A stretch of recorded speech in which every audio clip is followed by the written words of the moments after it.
Welcome to Mrs. V's Reading Corner, where you can enjoy books for educational, fun, or even bedtime stories. Please take the time to like this video, comment below with how you enjoyed it, book suggestions, and more. And don't forget to subscribe to my channel to get all the new books that I post first. The Case of the Gasping Garbage by Michele Torrey. Monster Mission. Introducing Doyle and Fossey, science detectives. Known throughout the fifth grade for their recklessness pursuit of answers. And not just any answers, the right answers. On a damp, drizzly day, in an attic not too far away, Drake Doyle worked alone in his homemade laboratory. The laboratory was filled with the latest scientific equipment: a chalkboard, racks of test tubes, flasks, and beakers, dozens of sharpened pencils, and a lab coat with his name on it. Drake's hair was quite wild. Some would say it stuck straight up, and the color of a toast, and the color of toast. Cinnamon toast, that is, and perched on the end of his nose with a pair of round glasses, making him look very scientific indeed, which, of course, he was. On this damp, drizzly day, an experiment was underway, a very important experiment.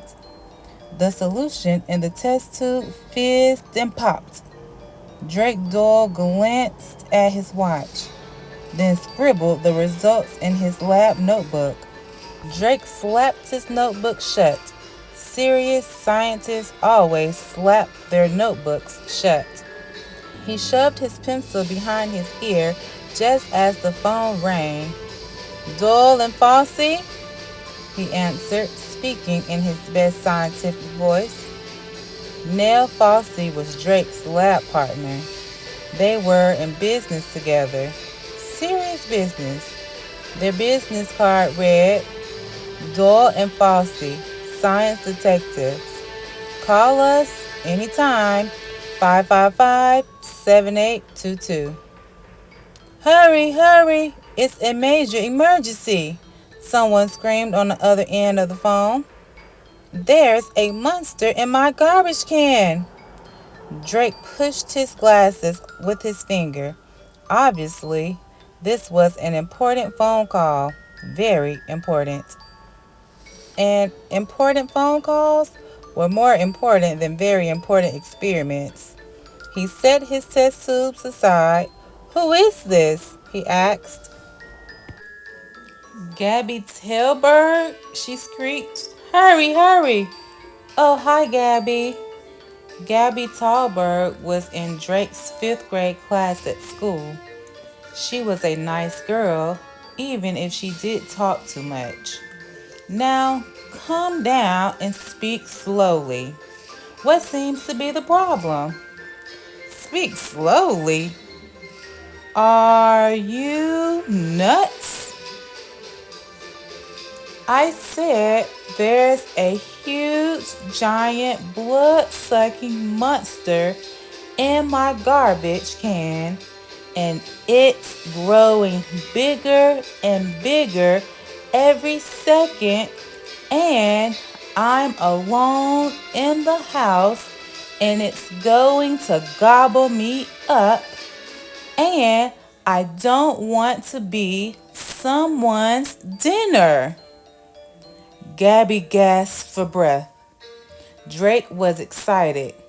This could prove to be a great day for Doyle and Fossey's science detectives. They'd never had a monster assignment before, and, of course, it would be a great day for the small town of Mossy Lake. They'd publish their findings in the local newspaper. "Garbage-eating monster discovered.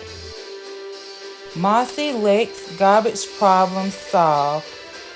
Maybe they'd even lecture at Mossy Lake University. But Drake couldn't allow his excitement to overwhelm his good scientific sense. That was the first rule of science, and Drake was a sticker about rules of science. He cleared his throat and forced himself to speak calmly. "What makes you think there's a monster?" he asked. "All kinds of weird gasping noises are coming from my garbage can. Something's inside." "Hurry, Drake. You have to come over immediately and get rid of it. Because if you don't, I'll just have to call James Frisco." "Great Scott," thought Drake, horrified. Not James Frisco. Frisco was in their fifth grade class at school. Frisco was a competitor. Frisco was a scientist, but he was a bad scientist. A very bad scientist. A mad scientist, you might say. Frisco's business card read, "Frisco, bad, no, mad scientist. Better than Doyle and Fossey. Call me day or night. 555-6190. Why was Frisco such a bad, no, mad scientist? Because if Frisco didn't like a number, he erased it. Because if an experiment asked for pink, Frisco used blue. Because if an experiment called for 2, Frisco used 1 or 3. But most especially, because if an experiment said adult supervision required or else, Frisco did it anyway, alone. Drake knew that if Gabby hired Frisco, there was no telling what could happen. Knowing Frisco's sloppy scientific techniques, Frisco might let the monster out of the can and he and Gabby would never be seen again. Gobbled in the blink of an eye. "Drake," said Gabby. "Drake, are you there?" "I said you have to come over immediately and get rid of it, or else I'll call Frisco." "Check, I'll be right there." Click. Drake phoned Neil. She was the most fabulous partner an amateur scientist and detective genius could have. Whenever they had a serious case, Neil dropped everything and reported for duty. "Dole and Fossey," she answered, picking up the phone on the first ring. "Drake here. Meet me at Gabby's house right away. Gabby's garbage is gasping." "Right." Click. Neil was already waiting on Gabby's porch by the time Drake arrived. He wasn't surprised as she was the fastest runner in the fifth grade. With her coffee-colored hair pulled back in a no-nonsense ponytail, her scientist cap shoved atop her head, and her mouth set in a firm line, she looked ready to take on this most difficult case. "Afternoon, Scientist Neil." "Afternoon, Detective Doyle." And so saying, Neil rapped sharply on the door. Inside Gabby's house, Gabby pointed to a dark corner of the garbage. "There," she whispered. "There is the blood-sucking monster. Inside that garbage can. Hurry, get rid of it before it eats us all." Suddenly, the garbage can gasped. It trembled. It burped and yerped. It belched and yelched. All in all, it was very scary indeed. Drake and Neil immediately went to work. They pulled on surgical gloves. Snap! Gabby edged towards the door. "You're not going to take off the lid, are you?" "If there's a monster inside," Drake replied, "removing the lid would be the most foolish. Now stand back. We'll take it from here." They tapped the sides of the can. Sounds hollow, whispered Neil. She scribbled in her lab notebook and tapped again. Drake sniffed the air. Smells like fresh baked bread, he observed. Hmm, that reminds me. Miss Talbert, isn't your dad a baker? The best baker there is, answered Gabby. He won the blue ribbon last year at the county fair. Why? Just wondering, Drake muttered as he recorded his findings in his lab notebook. Meanwhile, Neil peered at the garbage can with her magnifying glass. She checked its temperature. She drew diagrams and charts. She was a most efficient scientist. Finally, Drake and Neil stood back and removed their surgical gloves. Snap! Well, asked Gabby. Puzzling, said Drake. Fascinating, said Neil. Drake pushed up his glasses. Tell me, Miss Tailbird, does your garbage can always sit here next to the furnace? Gabby shook her head. My dad moved it a few days ago. Why? It's very warm next to the furnace. That's all, said Drake. 87 degrees to be precise, added Neil. Curious, very curious, mumbled Drake. He jotted a note to himself in his notebook. What are you going to do now? Asked Gabby. Neil and I will take the garbage can back to the lab for further analysis. Expect our report within 24 hours. Great gasping garbage. Drake and Neil slugged through mud puddles, lugging the garbage can between them. For a monster, it wasn't very heavy. Even so, Drake slipped and almost fell because his glasses had fogged. Neil helped him up and brushed him off. She was a great partner. And besides, she was his best friend. Finally, they pushed the garbage can through Drake's back door, dragged it up 2 flights of stairs, and into the attic lab. They set the garbage can in a corner next to a heater. We must stimulate the same environment, said Drake. 87 degrees to be precise, said Neil. Drake cleaned his glasses and put on his white lab coat. Neil did too, except she didn't have any glasses to clean. They stuck sharpened pencils behind their ears, sat on stools, and opened their lab notebooks. Drake pulled a book off the shelf and shuffled through it until he found the right page. It read, Monster Analysis. What to do when your garbage is gasping. Just then, Drake's mom poked her head in the lab. Kate Dole was a fine cook and ran her own catering company from home. Blueberry muffins were her specialty. Now Miss Dole asked if they wanted any hot chocolate with their muffins, seeing that it was such a damp, drizzling day. No thanks, Drake said politely, just muffins. Real scientists don't drink hot chocolate. Ditto for real detectives. And they were both.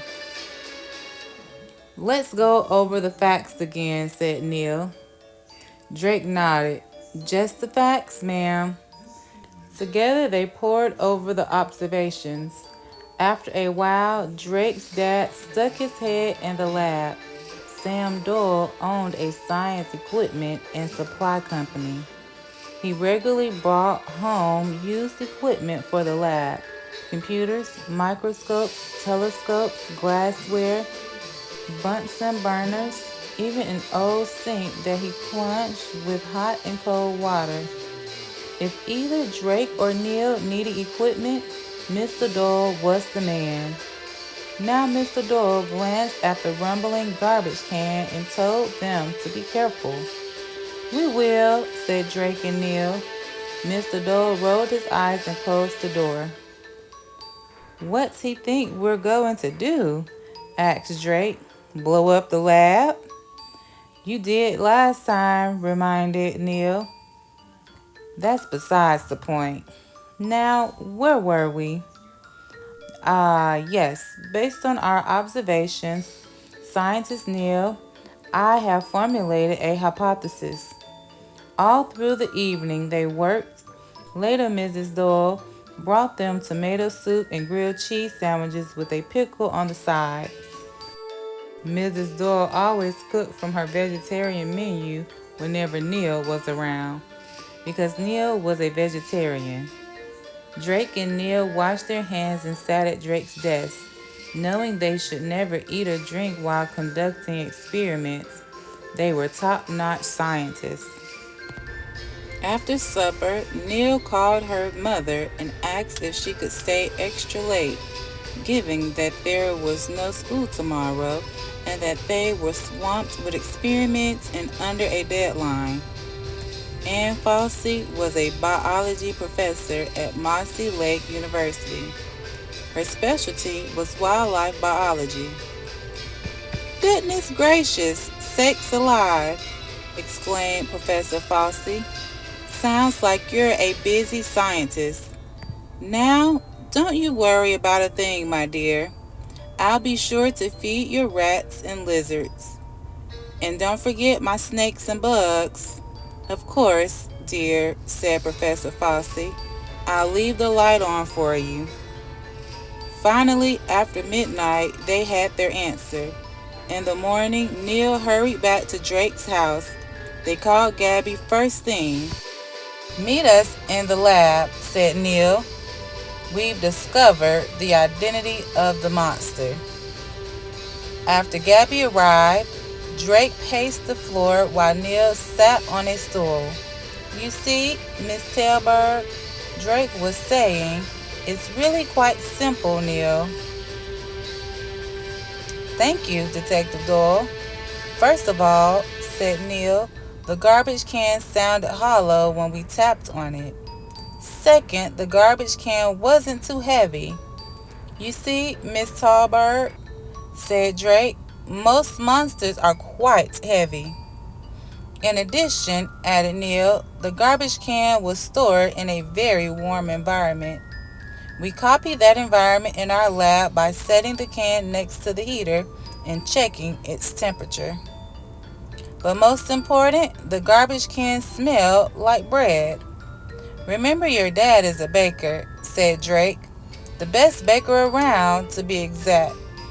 Therefore, based on the clues in our observation, I have developed an educated guess, what we scientists call a hypothesis. I believe that the monster lurking inside your garbage can was not really a monster at all, but... Yes, asked Gabby, her eyes wide. Yeast, said Drake. Pure and simple yeast. Yeast? Yes, yeast. Allow scientist Neil to explain. Neil pointed to a chalkboard with her long wooden pointer. As I said, the smell of fresh baked bread was our biggest clue. You see, yeast is used in making bread. Yeast are tiny plants that eat starch and sugars. They then turn the starches and sugars into alcohol and carbon dioxide gas. The tiny bubbles in bread, said Drake, are the results of carbon dioxide gas. Neil tapped the chalkboard with her pointer. You see, Gabby, your dad must have thrown away a combination of yeast and flour, ingredients used in baking bread, easily purchased at any grocery store. Drake pushed his glasses. With the right amount of moisture, in a warm environment, added Neil, the yeast was able to grow and multiply by feeding on the flour inside the can, finished Drake. Quite harmless, really, but the yeast produced so much carbon dioxide gas that the garbage can simply had to burp. to release some of the gas. We tested our hypothesis, said Neil, with a thorough set of experiments. We examined the yeast under the microscope and grew it in several different mediums. We've positively identified yeast as your culprit. You can be certain that there is no monster inside your garbage can. Naturally, Gabby was a little disappointed. After all, yeast was not as exciting as a blood sucking monster. She shook their hands anyway for a job well done. I knew you could do it, she said. I can't wait to tell all my friends. Neil handed Gabby their business card. Call us anytime. Later that day, Drake wrote in his lab notebook, Monster analysis a success. Hypothesis correct. Received 2 prize loaves of bread, extra raisins, extra nuts as payment. Rating on the delicious scale 10. Paid in full. The end.